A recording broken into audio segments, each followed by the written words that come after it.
तर आज मस्तपैकी ना छान असे कुरकुरीत गरमागरम असे हे बटाट्याचे कांदे भजे बनवलेले आहेत. म्हणजे कांदा भजे पण बटाटे टाकून मस्त असे क्रिस्पी कुरकुरीत बनवलेले आहेत.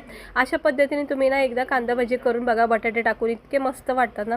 तर त्यासाठी बघा मी 2 बटाटे कच्चे असे किसून स्वच्छ धुवून घेतलेत आणि 2 कांदे असे पातळ असे लांब आकार म्हणजे पाकळ्या असतात बघा, जसे आपण कांदा भजेला बनवतो अगदी तसे करायचे. 2 बटाटे किसून आणि 2 कांदे असे पातळ स्लाइस कट करायची.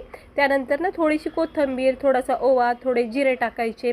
त्यानंतर धना पावडर, गरम मसाला, लाल तिखट आणि चवीनुसार मीठ हे बेसिक मसाले कांदा आणि बटाट्यामध्ये टाकून घ्यायचं. त्यानंतर एक मोठी वाटी बेसन पीठ इकडं वापरायचं आणि अर्धी वाटी तांदळाचं पीठ किंवा मोठा चमचा तांदळाचं पीठ टाकायचं.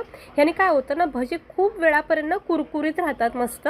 आणि अजिबात पाणी न टाकताना हे सगळं साहित्य एकजीव करून घ्यायचं.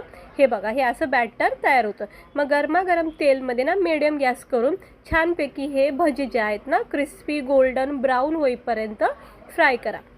दोन्ही साईडून एकदम छान असे लाल भडक होईपर्यंत ना याला फ्राय करा. इतके मस्त लागतात ना हे भजे. आता पावसाळ्याचे दिवस चालू होणार आहेत, तर आपल्याला ना नेहमी चहासोबत मस्तपैकी अशी थंडगार वातावरणामध्ये भजे खायची इच्छा होती का नाही, तर तुम्ही हे भजे नक्की करा. कारण खूप सोप्या पद्धतीचे आहेत आणि झटकीपट बनले जातात आणि खायला टेस्ट मात्र खूप मस्त आहे. तर पाहू शकता इतके छान झालेत बघा हे भजे. आणि बटाटे कांदे दोन्ही मिक्स केले ना, त्यामुळं ना याची चव खूप छान लागते. तर एकदा नक्की करून बघा केचपसोबत आणि गरमागरम चहा आणि बाहेर असा रिमझिम पाऊस. बघा ह्याचा आस्वाद किती भारी वाटतो. तर मस्त वाटले का नाही, एकदम छान अशी क्रिस्पी कुरकुरीत असे हे भजे. आवडला असेल तर एकदा करून नक्की बघा. आणि चॅनेलवर ना मी असेच रेसिपी दाखवत राहते. नक्की लाईक करा, चॅनेलला सबस्क्रायबर करा.